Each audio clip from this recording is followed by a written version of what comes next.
மாம்பழ சீசன் வந்தாச்சு. மாம்பழ சீசன் தான் வந்து 2 மாசம் ஆகப்போதே. நீ என்ன இப்ப கத்திட்டு இருக்க அப்படின்னு கேட்பீங்க. எங்க வீட்டுல இப்பதான் மாம்பழ சீசன் வந்திருக்குது. என் வீட்டு மரத்துல இப்பதான் கொத்து கொத்தா மாம்பழம் வந்து காய்ச்சி தொங்குது. என் வீட்டு மாமரம் வந்து கொஞ்சம் லேட் பிக்கப் போல. ஸோ இப்பதான் வந்து காய்ப்பு தொடங்கியிருக்கு. ஒரு 2-3 வீக்ஸாக தான் வந்து ஹார்வெஸ்டே ஆரம்பிச்சது.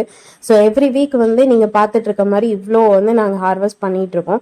நாங்கள் வயிறார சாப்பிட்டு போதும் போதும்னு சாப்பிட்ற அளவுக்கு சாப்பிட்டுட்டு பக்கத்தில் உள்ள எல்லாருக்கும் சர்க்குலேட் பண்ணிட்டு இருக்கோம். ஃப்ரெண்ட்ஸ் அண்ட் ஃபேமிலி தெரிஞ்சவங்களுக்கு என் கடைக்கெல்லாம் கொண்டு போய் சேல் பண்ணிட்டு இருக்கோம். அந்த அளவுக்கு வந்து எங்க வீட்டில் எவ்ரி இயர் வந்து இந்த ஹார்வெஸ்ட் இருக்கும். ஆல்மோஸ்ட் 20 இயர்ஸா அந்த மாமரம் எங்க கூட ஃபேமிலியில ஒருத்தராகவே டிராவல் ஆயிட்டு இருக்கு.